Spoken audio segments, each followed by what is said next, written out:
Bien, nous voilà donc maintenant dans cette vidéo pour vous présenter le fonctionnement de vos fichiers personnels. Alors déjà, pour atteindre vos fichiers personnels, vous devez passer par votre profil, puis atteindre fichiers personnels. Les fichiers personnels, ici on voit que j'ai un fichier qui est une image, uc1234.jpg. Et voici en blanc l'espace dans lequel vont pouvoir être rangés l'ensemble de mes fichiers personnels. Ces fichiers personnels, le fait qu'ils soient dans la plateforme vous permettra de pouvoir les retrouver à tout moment, quelle que soit la machine, le PC que vous utilisez, par exemple celui que vous pourriez utiliser sur votre lieu de stage, qui n'est pas spécialement le vôtre. Et si vous étiez amené à travailler sur votre lieu de stage, vous pourriez comme ça stocker votre travail temporairement ou définitivement pour pouvoir le retrouver ensuite de chez vous. Donc dans les tâches ou la tâche qui concerne vos fichiers personnels, on vous demande de créer en fait un dossier par module de manière à ce que les documents en liaison avec les modules puissent être correctement rangés. Donc là on va créer un premier dossier. Donc je clique sur créer un dossier. Je lui donne comme nom par exemple le module 1. Et ne sachant pas trop encore à quoi correspond le module 1, je vais y rajouter le fait que ce soit le module de communication. Donc on peut ici aller se renseigner sur le site web de Swimmingpool ou sur la présentation du programme de formation. Je crée mon dossier et comme vous pouvez le remarquer, mon dossier vient d'être créé. On va en créer un second, module 2. Donc ça c'est l'environnement professionnel et du coup je ne mets que les initiales, pourquoi pas. Et je vais ainsi pouvoir en fait ensuite ranger à l'intérieur de ces dossiers l'ensemble des fichiers que je voudrais. Donc si je veux ranger un fichier dans le module 1, il suffira de revenir dans mes fichiers personnels, d'ouvrir le module 1, puis d'y glisser le fichier que je veux y ranger, ou d'aller l'ajouter en allant toujours pareil, le chercher, déposer un dossier, parcourir et sur mon ordinateur, récupérer le fichier que je veux placer. Hop. La chose qui est un petit peu compliquée, c'est la réorganisation à l'intérieur de votre dossier personnel. On va appeler ça un dossier personnel. En fait, vous avez trois modes d'affichage ici. Donc les grandes icônes qui sont pratiques, la liste, et encore mieux je trouve, sous la forme d'arbres de fichiers, une arborescence, qui permet de comprendre plus facilement où sont rangés les différents documents.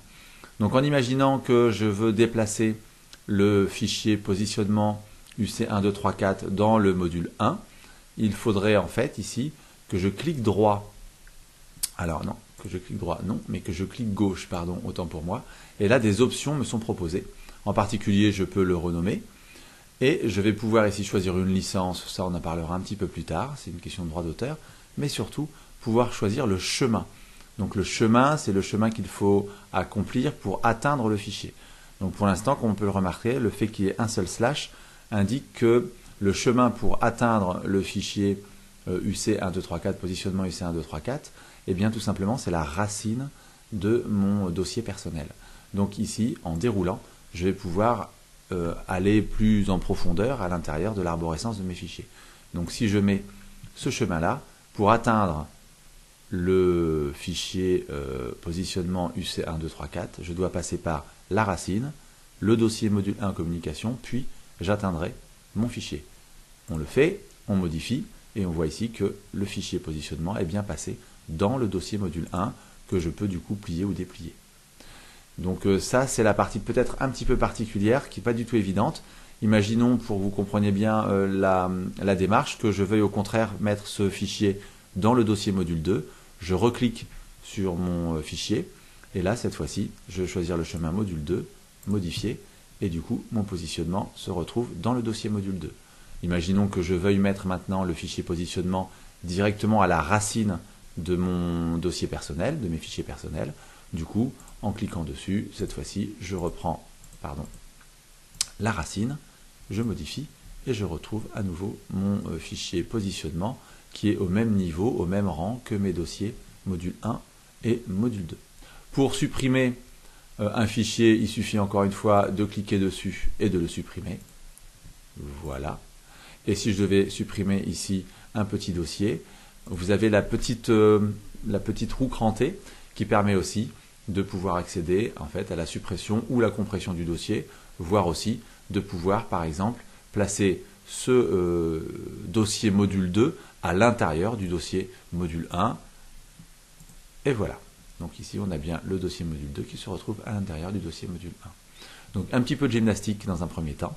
À tout moment, on peut télécharger l'ensemble de ces fichiers personnels, par exemple pour les sauvegarder ou pour pouvoir les réutiliser ailleurs.